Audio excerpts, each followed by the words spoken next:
एका व्यक्तीने कमेंट केलं होतं की एफ-डी सगळ्यात बेस्ट, नो रिस्क. चला समजून घेऊया 3 मुद्द्याच्या आधारे खरंच हे वाक्य किती सत्य आहे. मित्रांनो, सगळ्यात पहिला मुद्दा बँक रिस्क. म्हणजे बँकेत पैसा किती रिस्की असतो ठेवल्यानंतर. तर बँकेमध्ये जेव्हा आपण पैसा सरकारी बँकांमध्ये ठेवतो त्या त्या ठिकाणी सुरक्षितता अधिक आहे हे मान्य. तुम्ही खाजगी बँकांमध्ये, पतसंस्थांमध्ये जेव्हा पैसा ठेवतात तेव्हा त्या ठिकाणी रिस्क ही कायम असते. तुमच्या आसपास अनेक लोक असे सापडतील की जे त्याच्यात पळून निघाले, त्यांना तुम्ही भेटा आणि विचारा. आता दुसरी गोष्ट, deposit insurance and credit guarantee corporation ही जी काही सरकारी संस्था आहे, या सरकारी संस्थेमार्फत 5 लाखाची जी तुमची गुंतवणूक असेल तर ती त्या ठिकाणी विम्याने संरक्षित केलेली असते.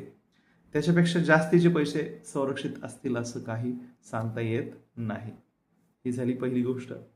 आता दुसरी गोष्ट आहे तर ती आहे त्या ठिकाणची इन्फ्लेशन रिस्क. म्हणजे काय?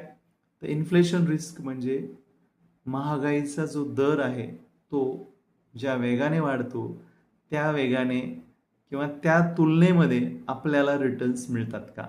बँकमध्ये एफ-डी केल्यानंतर साधारण 5-6% रिटर्न मिळतात सरकारी बँकांमध्ये, 7% जास्तीत जास्त, आणि सेव्हिंग अकाउंटला तर 2-2.25% रिटर्न्स मिळत असतात. आणि मग त्या ठिकाणी जर महागाईचा दर 6-7% आहे तर तुमच्या गुंतवणूक केलेल्या पैशाची खरेदी करण्याची क्षमता कमी होते. म्हणजे तेवढ्याच पैशात तुम्ही कमी वस्तू घेऊ शकता.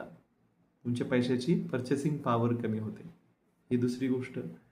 तिसरी गोष्ट काय आहे? टॅक्स. एफ-डीवर मिळणारं जे इन्कम आहे ते टॅक्सेबल आहे आणि मग तुम्ही टॅक्स भरून तुमच्या हातात नेमके किती मिळतात तर ते पैसे खरंच कमी असतात.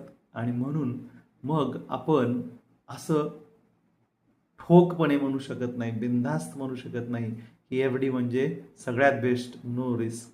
कारण एफ-डी ही सुरक्षितता देते, एफ-डी ही तुम्हाला लिक्विडिटी देते, परंतु हे वाक्य 100% खरं आहे असं आपण म्हणू शकत नाही, कारण तुम्हाला मी सांगितलेलंच आहे. व्हिडिओ आवडला तर लाईक, शेअर, सबस्क्राईब करा. तुमच्या मनात काही प्रश्न असतील तर जरूर विचारा आणि गुंतवणुकीसंदर्भात काही अडचण असेल, मदतीसाठी दिलेल्या नंबरवरती संपर्क करा.